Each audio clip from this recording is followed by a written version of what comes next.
Derrière chaque film, il y a un homme ou une femme qui se dévoile.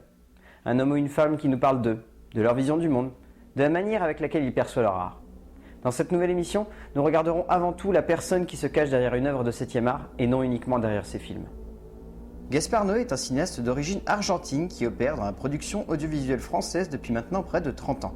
La sortie de son dernier film, regardé avec un certain mépris au dernier festival de Cannes, oblige à se pencher sur la vision du monde de ce réalisateur pour le moins unique en son genre, à la fois auteur contemplatif portant un regard émouvant sur le monde, mais également polémiste comme nous allons le découvrir malgré lui. Noé est ce que l'on pourrait définir comme un humaniste maladroit. Un homme qui regarde la beauté de l'humanité par sa plus grande noirceur ou par ses plus grands défauts. Ces personnages sont souvent des marginaux, des êtres qui nous ressemblent, mais qui ont fait ce choix de regarder le monde comme un ennemi de chaque instant, ou au contraire, qui lui portent un regard d'une naïveté déconcertante. C'est ce qui lie les films de Noé, car bien au-delà de faire des clins d'œil à ses différents longs métrages au sein même de sa filmographie, Noé sait les relier, que ce soit par les thématiques, par les personnages, par leurs actions ou par le rapport qu'ils entretiennent avec le monde.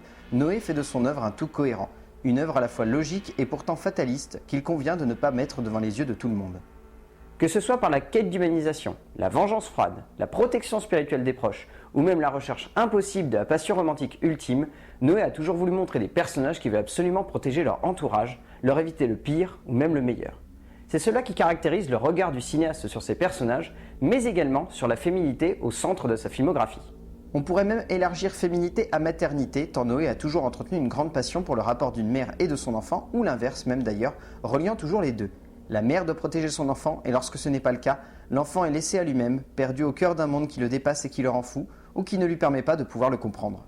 La polémique a toujours entouré la carrière de Noé, dans le sens où, comme énoncé au début, c'est un humaniste maladroit. Et même si ces thématiques sont louables, il y a un problème avec les films de Noé.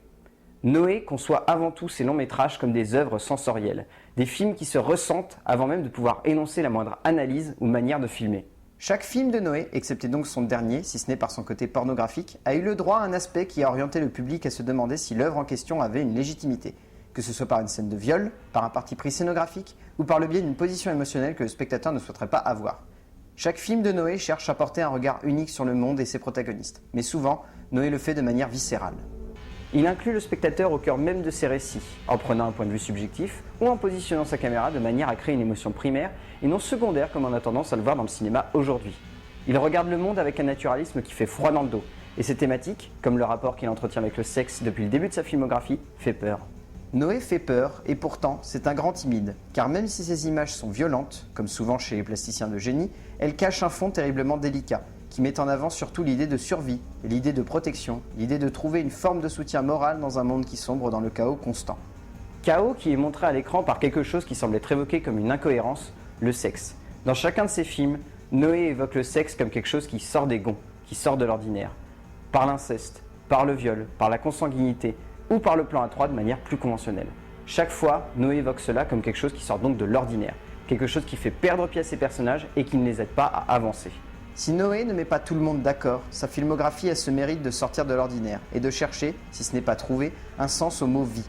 Car si ses premiers films semblent évoquer une idée de fatalité, la suite de sa filmographie semble vouloir laisser cela de côté pour évoquer plutôt une idée de survie, ou même de filiation émotionnelle par le spectateur, permettant à celui-ci de survivre à la dureté du monde qu'il peint. Poser les yeux sur cet artiste, c'est rentrer dans un monde qui ne connaît pas de pincettes pour nous parler franchement, mais qui a ce mérite derrière cette carapace sombre de nous parler de nous à la première personne. En ne se cachant jamais ou peu derrière des artifices de cinéma pur, Noé évoque l'humanité dans certes ce qu'elle a de plus sombre et fataliste, mais souvent débouchant sur un espoir lumineux et intense.